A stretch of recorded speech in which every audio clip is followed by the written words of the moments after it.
the dominoes falling is a good metaphor. It's, if you got 100 dominoes, you knock the first one, they're all going to fall. That's just physics. So how do you stop that? How do you stop that crisis? Well, you truncate, you drop a steel wall between two dominoes, and this one hits the wall and this one's still standing. But that's the bailout. The problem is each crisis tends to get bigger than the one before, which means each bailout gets bigger than the one before. My question, are we now at the point where the needed bailout is bigger than the capacity of the central banks, that they've pulled all the rabbits out of a hat, played all their cards? And again, this goes back to what I did say about the Silicon Valley Bank rescue. It is the biggest bailout in history, and I can explain why. But if that's the case, what else do they have? Jim Rickards said that this is the biggest bailout in history. 97% of the Silicon Valley Bank deposit is uninsured. That's really scary, but it is the reality just a couple months back. Many big companies such as eBay and Roku had their deposit in the bank. And also small startups with just 100 employees with $5 million working capital. What happens when the bank can't meet its obligation because they don't have the money? Well, there will be a bank run. Started with one guy named Peter Thiel who tweeted on Twitter, and boom. You got yourself a bank run. Back in the days, people would wait in line and crammed in the bank just to get their money back, but now we can move billions of dollars just with our iPhone. And Jim said that the next crisis will be in the dollar itself because people will lose confidence in it, so we can't bail out the dollar with the dollar itself. So what should we do? Let's hear more from Jim. So now we're dangerously close to the point where, as the crisis gets worse, it's no longer, oh, gee, let's wait for the Fed to bail it out, or let's wait for the ECB to bail it out. You get to the point, I think we're there, where you say, no, these guys actually can't stop it. And you lose confidence in the currency itself. It's the dollar. The crisis is the dollar itself, and the euro, goes along with that. And then that's the crisis. And there's no way to bail out a dollar crisis with dollars, because you're just pumping more of what people have lost confidence in. And then, then where do you go? And there are good answers to that. We've seen it again. We've seen it all before. This is big. It's not over. The regulators will attempt more bailouts, but we're at the point where I think you can start to question the regulators themselves. Let's go back to Brazil, Mexico, Argentina, the Latin American debt crisis, broadly defined of the early 1980s. That played out, the intense phase lasted about 3 years, 82, 83, 84. It wasn't until 1990 that we got around to Brady bonds, which were the ultimate refinancing technique. But the intense period lasted about 3 years. Come forward to 1998, long-term capital management. That was about 3 months. That was July, August, September 1998. SVB was 3 days or less. It was like Wednesday, Thursday, Friday, and done. And I talked to a guy. I know no reason to mention names, but runs one of the largest endowments in the world. And he said, Jim, we moved. We were moving $8 billion out of Silicon Valley Bank, and we got the wire transfer request in, but we didn't know, because you get to close business Thursday. We didn't know until Sunday that the money was going to move. We got a confirmation on Monday. We didn't end up moving the money, but there was about a 48-hour period there from Friday to Sunday when no one knew that the wires had been completed. The recipients didn't have them. It was just in limbo, and it worked out. One of the big crypto promoters, they had $3 billion in Silicon Valley Bank. And they talked about, all these small entrepreneurs and startups, they got 100 employees and $5 million in working capital, and that money's gone and they're all going to fail.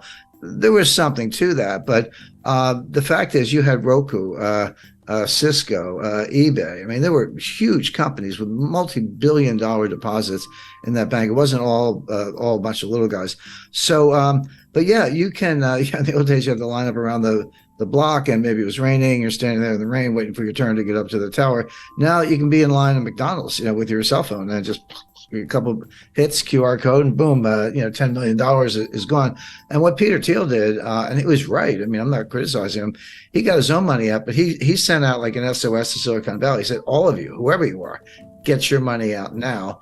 And a lot of people did, and that was that $40 billion. So the time frame is becoming more compressed because of technology. You're exactly right about that, which means that the response function has to be equally compressed, or else you are going to have all the consequences of an honest to goodness global financial crisis.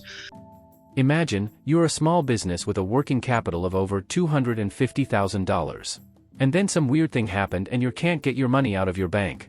Let's imagine this frightening scenario happened. What is the most likely to happen is, your money might be gone. It's not frozen or suspended, it's gone. And it's not just in theory, it's already happened. You can hear it directly from Jim Rickards himself. And I'm not sure if everyone knows the sequence, but on Friday night, March 10th, the FDIC took over Silicon Valley Bank. And they issued a press release. And they said, here's what we're doing. We're taking over.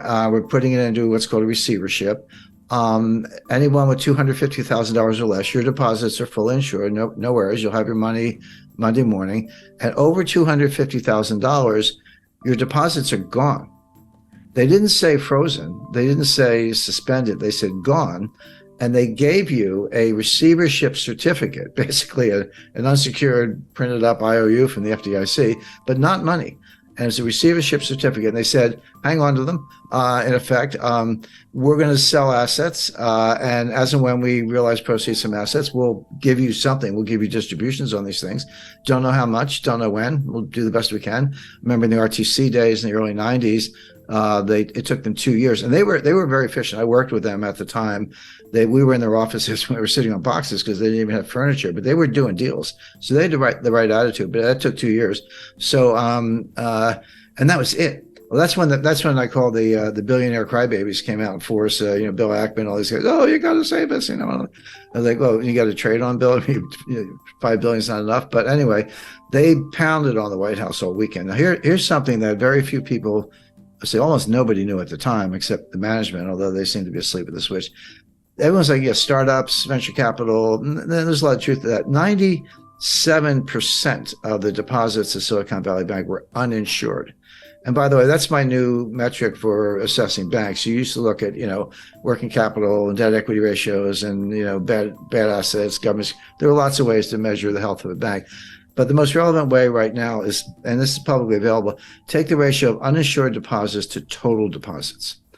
30% is comfortable. If you're like, 70% of my deposits are insured, which means they're not panicky. They're not necessarily going to run for the hills. 30%, okay, uninsured, but I have assets. I have that much cash or more.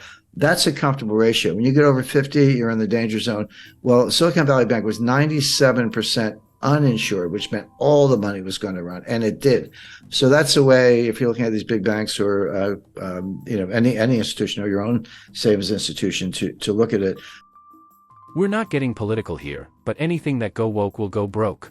SVB invested a lot of their customers' money, well maybe 97% of them, into what Jim Rickards called a green new scam projects, like investing in wind turbines, new battery technologies, electric cars, etc. The point is there's a lot of government subsidies and corruption in the so-called ESG investing. And your money is in a high-risk position if your bank is invested in these projects. But Silicon Valley Bank was a climate bank. Were they investing in startups? Yes. Were they investing in technology? Yes. But these were climate. These were green new scam startups looking at, battery technology, chemistry, physics, to try to make a better battery. But not much improvement in the battery in 200 years, but they're working on it. Wind turbines, other sustainable fuel alternatives, et cetera. Again, I'm not do that if you like, if that's your field of research, but so much as is subsidized by the government and then further subsidized by Silicon Valley Bank. And that's where the assets were. That's where the loans were by and large. And so the White House is getting hammered, not only because of entrepreneurs, job losses. And by the way, we are in an election cycle here in the United States, but from the greenies who are extremely powerful. So that was Friday night. So Saturday, everyone's crying to the White House. Sunday night at 6 o'clock. By the way, mark that on your calendar. Sunday, 6 p.m. is when they tell you what they're going to do. 6 p.m. Sunday, November 12th, they came out on, March 12th, they came out on Silicon Valley Bank. The following week, 19th, that was Credit Suisse. And then the week after that, it was something else. But they always announce the collapse on Friday and they announce the relief on Sunday. So they have the weekend to work on it. But you got to be careful about 3-day weekends. Easter, Easter is an example. But